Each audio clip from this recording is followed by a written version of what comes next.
At least 4 people have been killed and dozens more injured after Russian missile and drone strikes hit Ukraine Friday night into Saturday morning, say Ukrainian officials.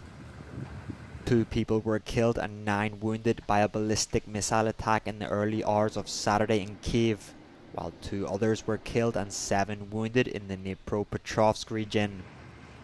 Ukraine's Air Force said Russia launched a total of 9 missiles and 62 drones.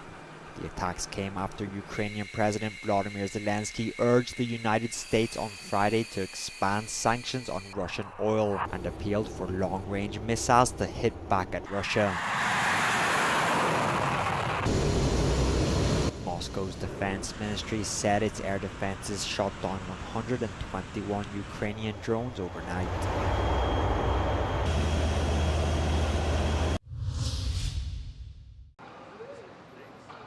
European Commission President Ursula von der Leyen said the European Union is working on a strategy to end its reliance on China for its critical raw materials. The strategy comes in a response to China's decision to implement tighter restriction on rare earth exports.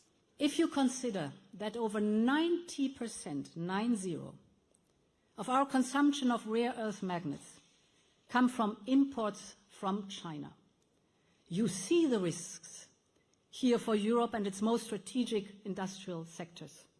Von der Leyen said the aim of the plan is to secure access to alternative sources of the minerals. These are key to EU industries such as automotive, defence, green tech and digital sectors. The plan, which is named Resource EU, will seek out cooperations with countries like Ukraine, Australia, Canada, Kazakhstan, Uzbekistan, Chile and Greenland. In an outline of China's blueprint for the next 5 years, Chinese officials have vowed to reduce reliance on foreign advanced technology and boost domestic production amid heightened trade tensions with the U.S. The news came after officials in the ruling Chinese Communist Party concluded 4 days of high-level talks in Beijing and released plans for the next 5 years. The 5,000-word communique was released on Thursday, just days ahead of planned talks between Chinese President Xi Jinping and his U.S. counterpart Donald Trump. The new plans feature no major policy shifts for Beijing, despite ongoing global trade instabilities. The country instead looks to remain a global manufacturing powerhouse and continue to sustain economic growth. 5-year plans are a Soviet-style central planning method, which China still relies on heavily, to map out priorities and sort funding. These plenum meetings are also used as a way to rally the party's top members around President Xi's leadership. The United States has confirmed it is sending its most powerful aircraft carrier to the waters of Venezuela, in what is seen as the latest military escalation in the region. The USS Gerald R. Ford, capable of carrying up to 90 aircraft, will be deployed to, quote, detect, monitor, and disrupt illicit actors and activities that pose a threat to the US, says the Pentagon.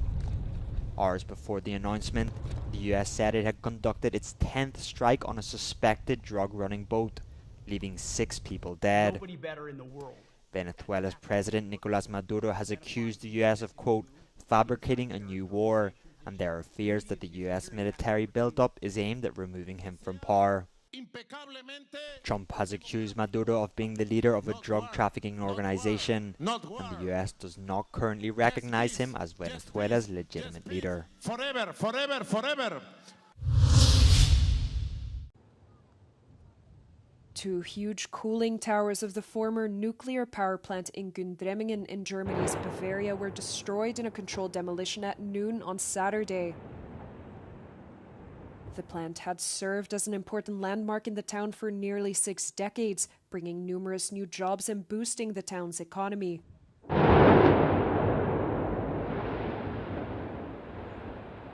However, the removal of the cooling towers comes as part of the country's nuclear phase-out.